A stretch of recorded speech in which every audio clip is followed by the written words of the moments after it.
우리 말씀은 우리 신명기 5장 1절에서 10절 말씀을 보도록 하겠습니다.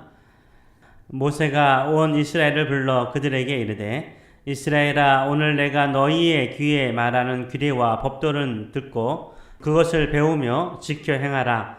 우리 하나님 여호와께서 호렙산에서 우리와 언약을 세우셨나니 이 언약은 여호와께서 우리 조상들과 세우신 것이 아니요 오늘 여기 살아있는 우리 곧 우리와 세운 것이라. 여호와께서 산 위 불 가운데에서 너희와 대면하여 말씀하시매 그때에 너희가 불을 두려워하여 산에 오르지 못하므로 내가 여호와와 너희 중간에 서서 여호와의 말씀을 너희에게 전하였노라. 여호와께서 이르시되 나는 너를 애굽 땅 종되었던 집에서 인도하여 낸 내 하나님 여호와라. 나 외에는 다른 신들을 내게 두지 말지니라. 너는 자기를 위하여 새긴 우상을 만들지 말고 위로 하늘에 있는 것이나 아래로 땅에 있는 것이나 땅 및 물속에 있는 것에 어떤 형상도 만들지 말며 그것들에게 절하지 말며 그것들을 섬기지 말라. 나 내 하나님 여호와는 질투하는 하나님인즉 나를 미워하는 자의 죄를 갚되 아버지로부터 아들에게까지 3, 4대까지 이르게 하거니와 나를 사랑하고 내 계명을 지키는 자에게는 1000대까지 은혜를 베푸느니라. 아멘. 오늘 이 말씀을 가지고 우리 신앙의 기본 자세, 우리 신앙의 기본 자세라는 제목으로 같이 은혜를 나누기 원합니다. 신명기 1장부터 4장까지는 율법의 서론입니다. 서론. 이제 5장부터 율법의 본론이 나와 있습니다. 좀 더 구체적인 설명들이 나와 있습니다. 모세는 가장 먼저 율법에 대한 우리의 태도를 세 가지로 정리를 합니다. 우리는 하나님의 말씀에 대해서 어떤 태도를 가져야 할까요? 1절은 이렇게 선포를 합니다. 모세가 온 이스라엘을 불러 그들에게 이르되 이스라엘아, 오늘 내가 너희 귀에 말하는 규례와 법도를 듣고 그것을 배우며 지켜 행하라 라고 선포합니다. 규례와 법도에 대해서 어떤 태도를 가져야 합니까? 듣고 그것을 배우고 지켜 행하라 라고 말하고 있어요. 첫째는 들어라, 둘째는 배워라, 셋째는 지켜 행하라 라고 말합니다. 우리가 하나님의 말씀을 대하는 태도는 이 세 가지를 가져야 되는 거예요. 먼저 하나님의 말씀을 매일 들어야 됩니다. 둘째는 들은 말씀에 대해서 배워야 되는 거예요. 배우지 않고 자기 나름대로 해석해서 2단이나 3단에 빠진 사람들이 많습니다. 훌륭한 목회자에게 배워야 합니다. 셋째는 지켜 행해야 합니다. 하나님의 말씀은 지식이나 정보를 전달하는 말씀이 아닙니다. 우리를 살리고 우리를 자유케 하는 생명의 말씀입니다. 하나님의 말씀을 지켜 행할 때 우리 영원히 살고 우리가 참된 자유를 누리며 풍요로운 인생이 열리는 것입니다. 그래서 하나님의 말씀을 지켜 행해야 합니다. 우리는 하나님의 말씀에 대해서 어떤 태도를 취하십니까? 열심히 듣습니까? 또한 열심히 성경을 배우고 있습니까? 또 매일 하나님의 말씀을 지켜 행하고 있습니까? 매일 하나님의 말씀을 듣고 그 말씀을 배우고 그 말씀대로 행할 때 하나님의 백성다운 인생의 열매를 맺게 될 줄 믿습니다. 그렇다면 왜 우리는 하나님의 말씀을 듣고 배우고 지켜 행해야 할까요? 하나님과 우리가 그렇게 언약을 맺었기 때문인 거예요. 하나님은 하나님이 되시고 우리는 하나님의 백성으로서 하나님의 말씀대로 살기로 언약을, 약속을 맺었기 때문입니다.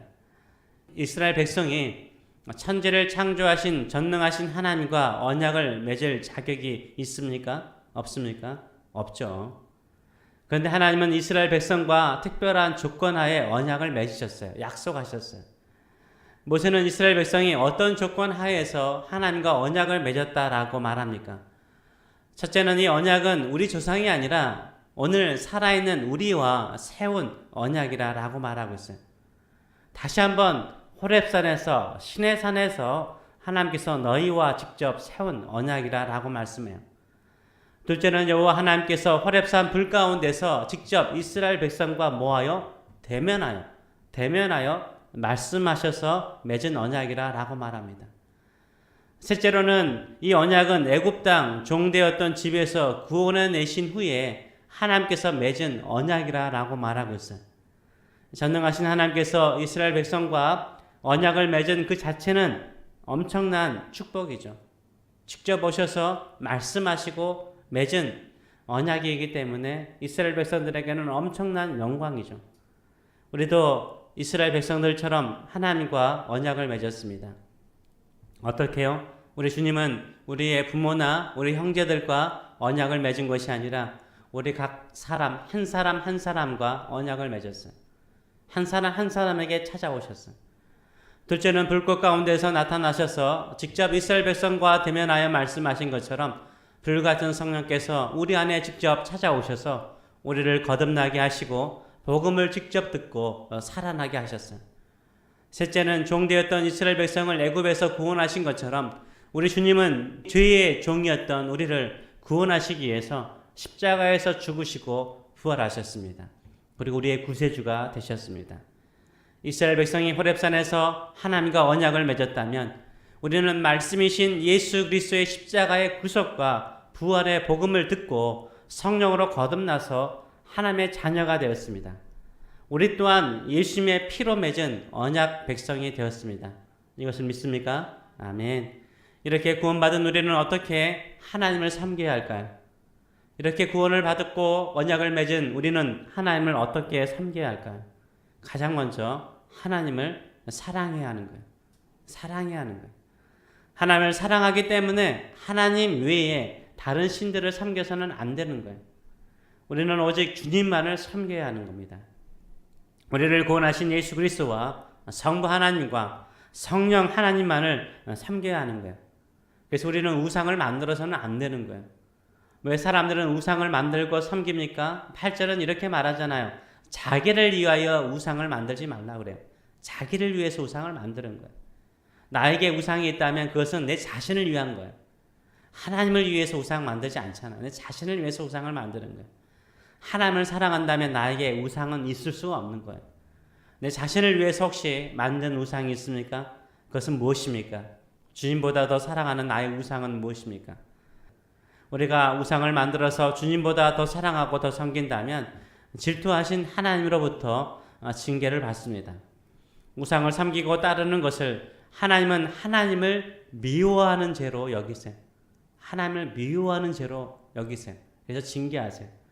우상을 섬기는 것은 하나님을 미워하는 거예요. 우상을 섬김으로 하나님을 미워하는 자에게는 아버지로부터 아들에게까지 3, 4대까지 징계하시겠다라고 구절은 말씀하세요. 그러나 하나님을 사랑하고 하나님의 계명을 지키는 자에게는 1000대까지 은혜를 베푸시겠다라고 10절에서 약속하십니다.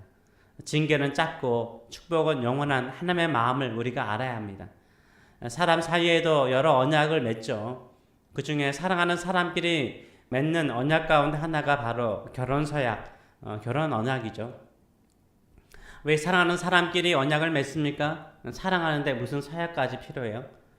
그러나 사랑하기 때문에 언약을 맺는 거예요. 왜요? 언약이 사랑하는 사람을 지켜주기 때문인 거예요. 또한 사랑하는 사람의 관계를 지켜주기 때문인 거예요. 언약이 사랑하는 사람과 사랑하는 관계를 지켜주기 때문인 거예요. 결혼 서약은 서로만을 사랑하기로 언약을 맺은 것입니다. 오직 한 사람만을 사랑하기로 언약을 맺은 거예요. 몸에 병균이 들어오면 몸에 그 병균과 싸우는 항체가 저절로 생기죠. 면역 시스템이 작동되는 것입니다. 살아있는 생명이 있다면 이게 자연스러운 과정이죠. 생명이 없으면 이런 거 없지만 생명이 있다면 자연스러운 과정이에요. 그래서 그 병균과 싸워서 몸을 건강하게 보호하려고 합니다. 사랑하는 사람 사이에도요, 병균이 침투할 때가 있어요. 사랑하는 관계를 병들게 하고 무너뜨리려고 할 때가 있습니다. 이때 항체가 생기는 거예요. 그 항체가 감정의 표현으로 뭡니까? 질투라는 감정이죠. 나의 사랑하는 대상자가 다른 사람을 사랑하는 것을 용납할 수 없는 거예요. 그것은 병균이 침투하는 것과 같은 거예요. 사랑은 한 사람을 일편단심으로 사랑하는 거잖아요. 다른 사람을 사랑하는 것까지 용납하고 받아들이는 것은 그 사람을 사랑하는 것이 아니에요. 그건 병들게 만드는 거예요. 나도 그 사람만을 사랑하고 그 사람도 나만을 사랑해 주기를 원하는 것이 언약의 관계인 거죠. 그런데 이런 사랑의 관계를 위협하거나 위태롭게 하는 병균이 침투하면 둘 사이의 관계에 질투라는 감정이 생기는 거예요.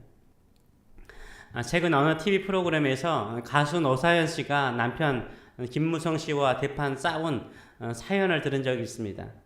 함께 어느 여자분과 미혼이신 여자분과 식사를 하는데 반찬 가운데 깻잎이 있었다고 합니다.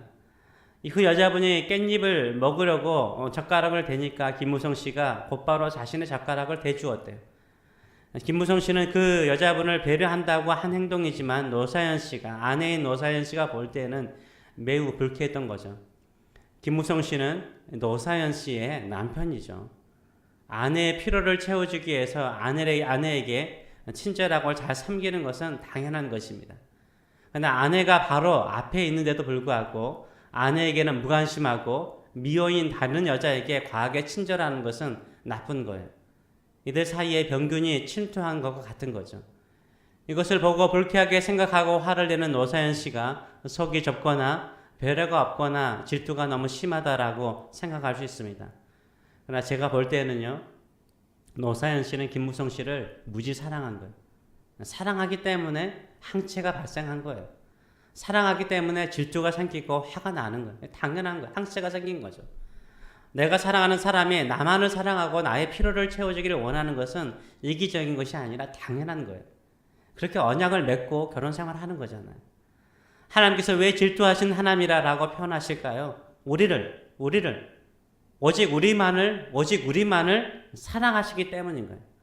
우리 또한 오직 주님만을 사랑하기를 우리 주님께서 원하시기 때문인 거예요. 우리가 예수님을 믿음으로 하나님의 자녀가 되었습니다. 우리 주님의 영적인 신부와 같은 존재가 되었습니다. 우리의 마음과 삶 속에 주님 외에 다른 신이나 우상을 두지 마시기 바랍니다. 우리 주님이 질투하세요. 왜요? 우리를 사랑하시기 때문이에요. 오직 우리만을 사랑하시기 때문인 것입니다. 약속을 따라 신실하게 주님만을 사랑하고 주의 말씀을 지켜 우리가 살아갈 때 우리 주님께서 천대까지 축복하세요. 은혜를 베풀어 주신다라고 10절은 말하고 있습니다. 이 은혜라는 단어를 쓰고 있어요. 우리가 상상할 수 없는 은혜를 베푸시는 거예요. 오직 주님만을 사랑하고 주의 말씀을 지켜 행하면 주님께서 은혜를 베푸세요. 천대까지. 영원하는 거죠. 영원히 축복하시는 거예요. 넘치도록 안겨주시고 축복하세요. 부족함이 없도록 은혜를 베풀어 주세요. 저는 은혜라는 단어가 아마 이런 의미로 쓰지 않으셨을까라는 생각을 해요. 오직 주님만을 사랑하는 우리가 너무 사랑스러운 거예요. 너무 사랑스러우니까 넘치도록 안겨줘도 주님의 마음에 부족함이 느껴지는 거예요. 부족함이 느껴지니까 더 풍성하게 주시는 거죠. 이게 은혜인 거잖아요.